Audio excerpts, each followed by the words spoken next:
तुम। देखो तुम्हारे लिए कितना सुंदर हार निकाल कर रखा है मैंने। राम आ गया है। मेरे राम का राज्याभिषेक होने जा रहा है मंथरा, और मैं बहुत प्रसन्न हूँ।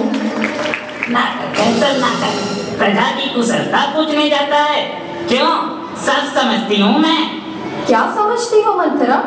राम की कुटिलता, और क्या? मंथरा, मैंने कितनी बार कहा है कि मेरे राम के विषय में कुछ मत कहा करो। मुझे क्यों क्रोध दिलाती हो? आपका राम? अरे वाह, तो क्या मेरा भरत बिन माँ का पुत्र है? मंथरा, तुम सदैव टेढ़ी बात क्यों करती हो? इस विश्व में तुम पहली स्त्री हो जो मेरे राम को कुटिल कहती हो। और आप इस विश्व की अंतिम माता हैं जो अपने पुत्र से अधिक अपने सौत के पुत्र से प्रेम करती हैं। महारानी, मेरी बात ध्यान से सुनिए। राम अब अयोध्या के राज सिंहासन के सपने देख रहा है। मेरा राम सत्य का उपासक है मंथरा। सत्य की राह पर चलता है, सत्य बोलता है और सत्य का ही आचरण करता है। तो वह ऐसे सपने क्यों देखेगा?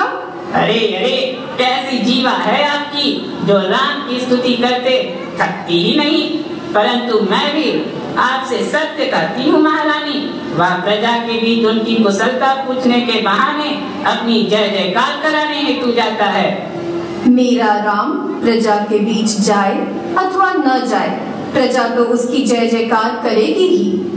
महारानी, आपकी बुद्धि भ्रष्ट हो चुकी है, इसीलिए आप अपने पुत्र भरत का ही अनदेखा कर रही हैं। परंतु सत्य तो यह है कि राम महाराज को ये दर्शाना चाहता है कि अयोध्या की प्रजा उससे कितना प्रेम करती है।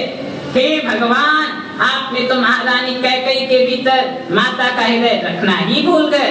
तो अब मुझे कुछ समझ नहीं आ रहा। स्मरण कीजिए महारानी, जब आपने देवासुर संग्राम में महाराज दशरथ के प्राणों की रक्षा की थी और तब उन्होंने आपसे प्रसन्न होकर 2 वरदान मांगने को कहा था। हाँ, और मैंने उनसे कहा था कि उचित समय आने पर मैं उनसे मांग लूंगी। अरे यही तो है वो उचित समय। महारानी, महाराज से आप दोनों वर मांग ही लीजिए और महाराज दशरथ तथा महारानी कौशल्या की सारे मनोरथ विफल कर दीजिए। कैसे? एक वर मांगिए कि भरत अयोध्या का राजा बने और दूसरे वर में राम के लिए 14 वर्षों का वनवास, ताकि 14 वर्षों बाद जब राम अयोध्या लौट कर आए तब उसका अयोध्या की किसी भी वस्तु पर अधिकार ना हो। परंतु वर मांगने से पहले यह देख लो कहीं महाराज आपको अनसुना तो न कर दे।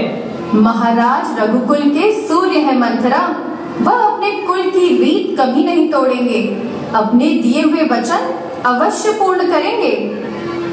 महारानी, किंतु वर मांगने से पहले राम की सौगंध मांग लेना।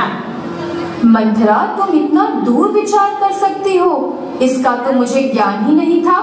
मैं उनसे वर तभी मांगूंगी जब वह राम की सौगंध लेंगे।